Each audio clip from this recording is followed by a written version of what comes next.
Diagram जो है, इस डायग्राम में एक सर्कुलर कॉइल ली हुई है और उस सर्कुलर कॉइल के एक्सिस पर मैग्नेटिक फील्ड निकालना है। एक हाथ कड़ा है क्या? सर्कुलर कॉइल के एक्सिस पर मैग्नेटिक फील्ड निकालना है। लावण्य पूछो है क्या उसके पास?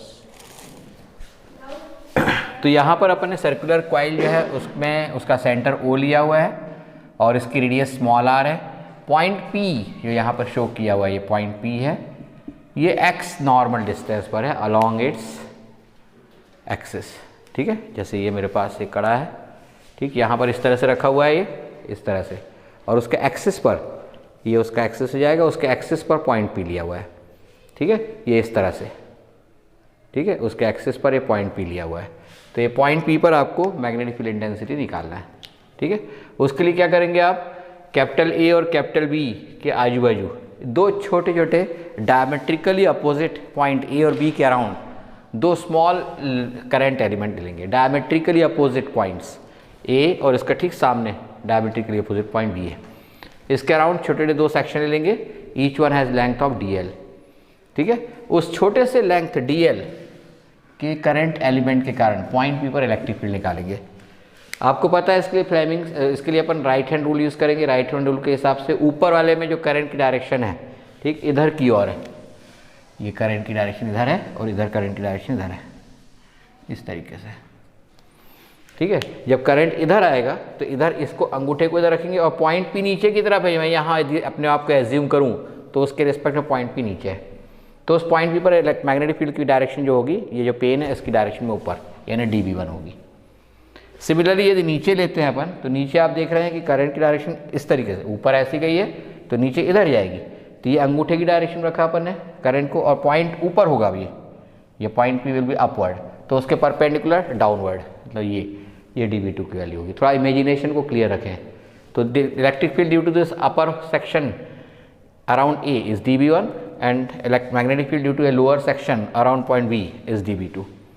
dB1 एंड dB2 यदि एंगल देखें तो ये एंगल को थीटा लिया है तो इसको मैंने थीटा एज्यूम किया है। ठीक है, ये थीटा है तो रिमेनिंग एंगल 90 माइनस थीटा होगा, तो ये अंदर वाला एंगल थीटा हो जाएगा। Similarly this angle is also theta. This dB1 and dB2 will have component along x axis and y axis. dB1 का x एक्सिस पर है dB1 साइन थीटा, dB2 का भी x एक्सिस में है dB2 साइन थीटा। साइन क्यों आया? Generally x axis के अलाउंग क्या आता है, कॉज आता है, लेकिन यहाँ एंगल थीटा कहाँ पर है, वर्टिकल के साथ है। ठीक है, 11 बजे देखना, 11 बजे ज़्यादा ज्वाइन करेंगे, सही, थोड़ा ध्यान रखना। तो ये थीटा है, तो dB1 कॉस थीटा और dB2 कॉस थीटा ये इधर आएगा, और dB1 साइन थीटा और dB2 साइन थीटा इधर आएगा। थोड़ा सा अंतर है क्योंकि यहाँ एंगल थीटा जो है वर्टिकल के साथ है, हॉरिजॉन्टल के साथ नहीं है। ठीक है, अब यहाँ dB1 साइन थीटा और dB2 साइन थीटा एक ही डायरेक्शन में है तो उनका एडिशन हो जाएगा, जबकि dB1 कॉस थीटा और dB2 cos theta opposite direction में, तो उनका डिफरेंस हो जाएगा। बीच वाला फैन चालू करके देखो, चालू हो जाएगा, फैन भी बीच वाला चालू हो जाएगा। ठीक है, तो मैंने पहले dB1 और dB2 निकाल लिया यहाँ पर।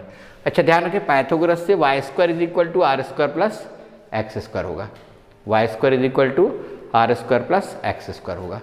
ठीक है, तो उसके हिसाब से ये इक्वेशन 1 हो जाएगा। फिर अपन कैलकुलेट करेंगे dB1। dB1 किसके कारण है, ऊपर वाले के कारण यहाँ है, और dB2 नीचे वाले के कारण है। दोनों की डिस्टेंसेस इक्वल है, ये भी y है, ये भी y है। ठीक है, तो सर्टेनली dB1 और dB2 के मैग्नीट्यूड कैसे होंगे, सेम। तो उसको मैंने ले लिया dB1 mod is equal to dB2 mod is equal to mu 0/4π। ये किससे निकाले है, बायो-सेवर्ट्स लॉ, इसका यूज़ कर रहे हैं अपन। ठीक है, IDL sin 90 अपॉन y², ये हो जाएगा। ठीक है, ध्यान रखेंगे यहाँ sin 90 क्यों लिया, ये एंगल नियरली 90 आएगा, एग्जैक्टली 90 नहीं आता, अप्रॉक्सीमेटली इक्वल टू 90 आता है, क्योंकि distance x is sufficiently large compare to r। ठीक है, और इसलिए यहाँ पर sin 90 दिया हुआ है। तो उस कंडीशन में sin 90 1 हो जाएगा, तो कितना बचेगा, म्यू 0/4π IDL अपॉन y², ये वैल्यू जाएगी। ठीक है, ये इक्वेशन नंबर 2 दे देंगे आप इसको। अब इसके बाद आपको मालूम है कि x कंपोनेंट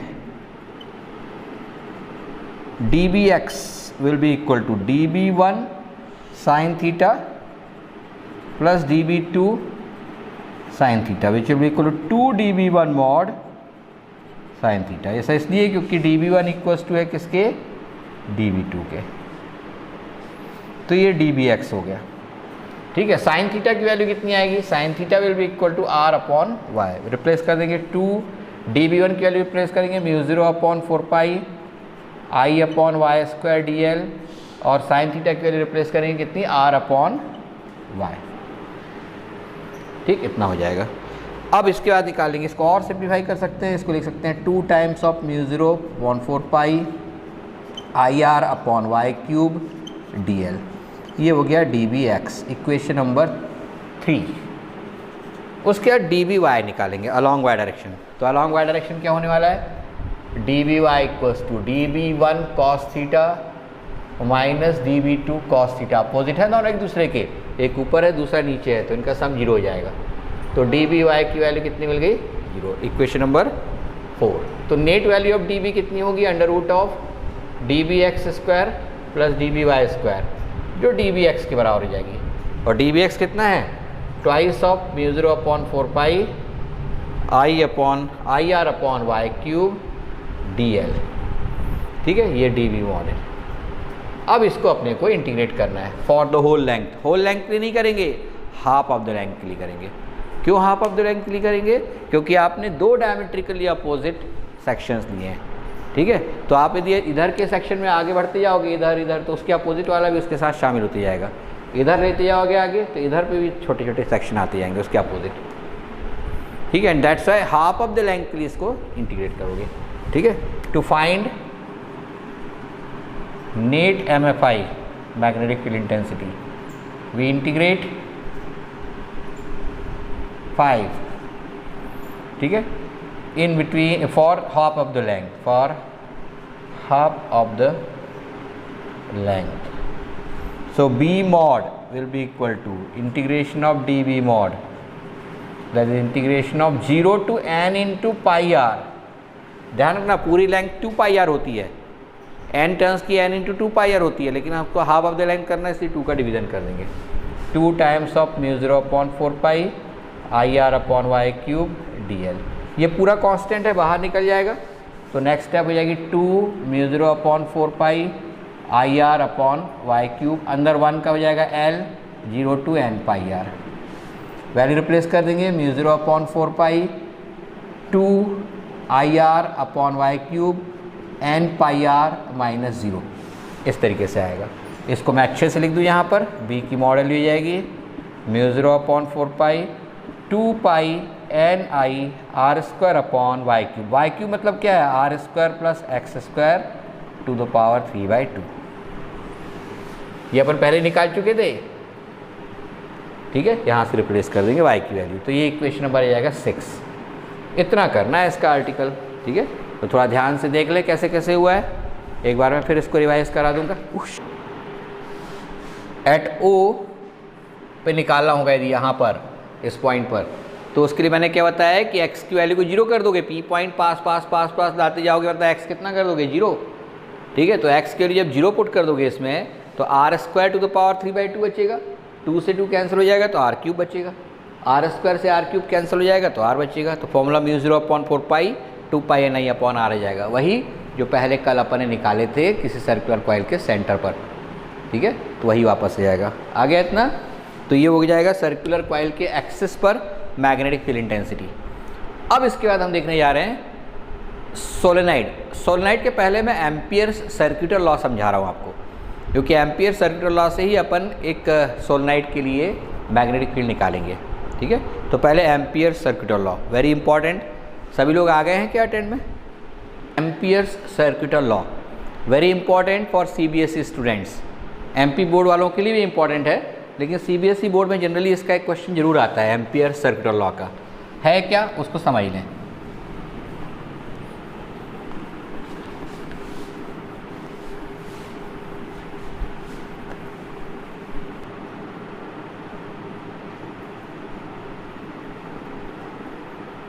ये क्या कहता है, if there is a loop around a current carrying conductor, ये लूप है इस तरीके से, क्लोज पाथ हो सकता है।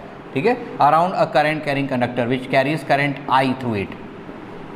ठीक है, तो उस कंडीशन में जो मैग्नेटिक फील्ड होता है B dot D L, that means net magnetic field along that particular loop, B dot dl means net magnetic field along that particular loop is numerically equal to mu 0 times of current encircled in it.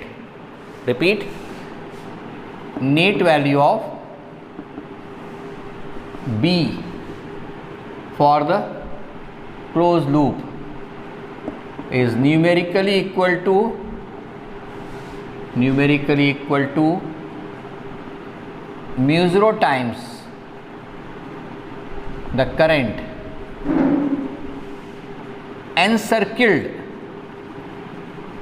in the loop. ठीक है, ये बिल्कुल वैसे ही है जैसे कि Gauss's theorem था. Gauss's theorem क्या था? That flux is equal to surface integration of E dot D A हुआ करता था, which is 1/ε0 times of charge Q. ये किसकी वैल्यू होती थी? मैग्नेटिक इलेक्ट्रिक फ्लक्स की. सिमिलरली यहाँ पर ये मैग्नेटिक फील्ड का जो लीनियर इंटीग्रेशन है for the whole close loop is numerically equal to mu 0 times of current encircled in it. ठीक है, ये अपने पास में एम्पियर सर्कुलर लॉ है, बहुत यूज़फुल है. और उसको कैसे वेरीफाई करेंगे जरा समझा दूँ.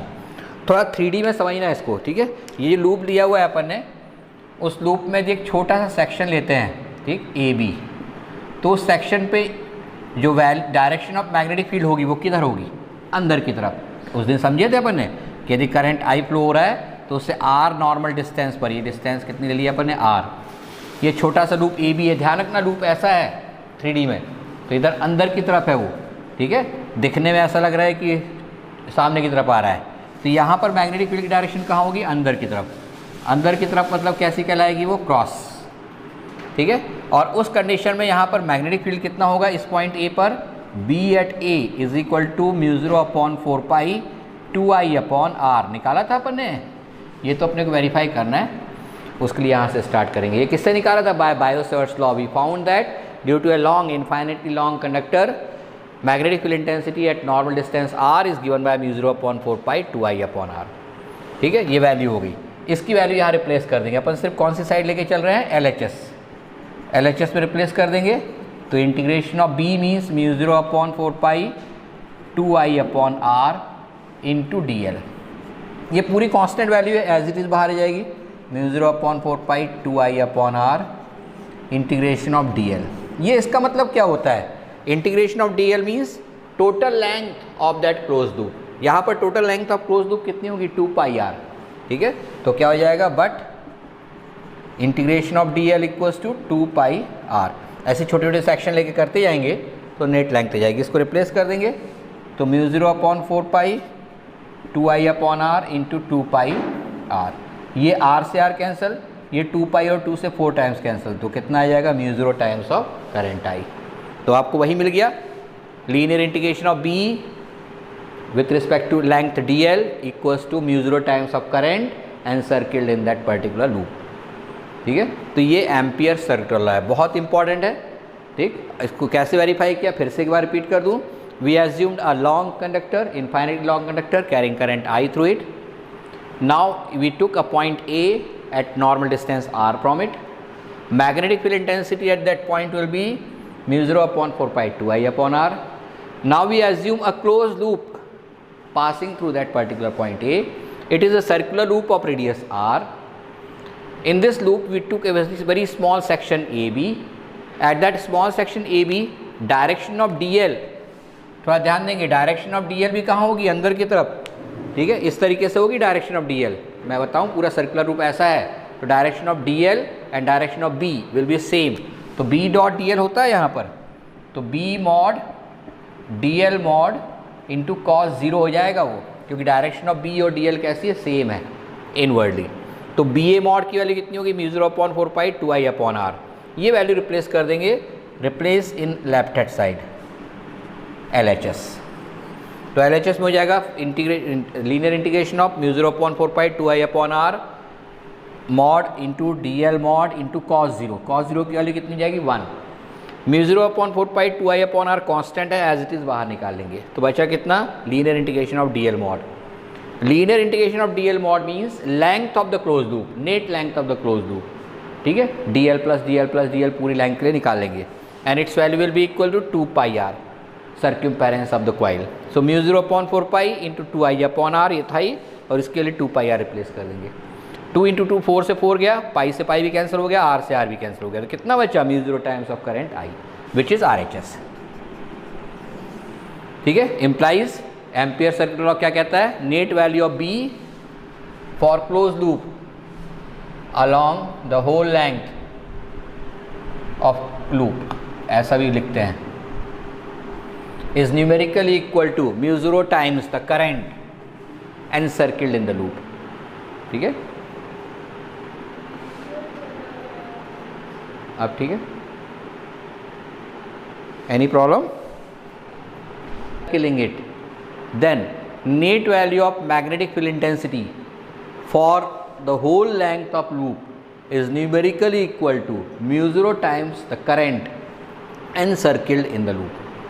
ठीक है, अब यदि दो वायर होते, एक में ऊपर करंट जाता और एक में सेम करंट आई नीचे आता, तो नेट करंट जीरो जाता है, तो उस समय magnetic field intensity V dot DL की वैल्यू कितनी आती है, जीरो। ठीक है, एक से करंट 2 एम्पियर ऊपर जा रहा है, नीचे से 1 एम्पियर नीचे आ रहा है, तो 2 - 1 एम्पियर एनसर्किल हो जाएगा। तो अपन अभी बाद में देखेंगे, कुछ न्यूमेरिकल्स में उसका एप्लीकेशन देखेंगे।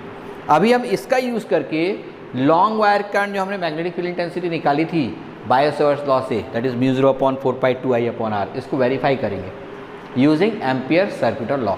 विल वेरीफाई और will find out value of magnetic field intensity due to a long current carrying conductor. ठीक है, वो मैं इसके बाद करा रहा हूँ आप लोगों को। कुछ लोग जो लेफ्ट कर गए होंगे, सर्किट लॉ के लिए हमको एम्पीरियन लूप एज्यूम करना पड़ता है। ये जो लूप होता है ना, इसको एम्पीरियन लूप बोलते हैं। तो सपोज एक करंट कैरिंग कंडक्टर है, इसके पास में हमको किसी पॉइंट पर, जो कितनी डिस्टेंस पर है, r डिस्टेंस पर है, एक पॉइंट A पर मैग्नेटिक फील्ड निकालना है। तो उसके लिए क्या करेंगे, we will assume an Amperian loop passing through this point, this is called Amperian loop. This Amperian loop must be symmetric with respect to current or with respect to distribution of current, number 1. Number 2, at each and every point on it, direction of B and direction of DL should be same. B and DL, their direction should be same. Number 3, at each and every point on that loop, magnitude of mod B must be same. ये कुछ important characteristic होती है Amperian loop की। Amperian loop is that symmetric loop around current carrying conductor such that at each and every point on it, direction of B and DL is same. Number 2, at each and every point, mod of B, magnitude of B is same. And number 3, फिर वही problem है। अच्छा, भाई कुछ ऐसी problem आ गई है, it seems that the problem is very related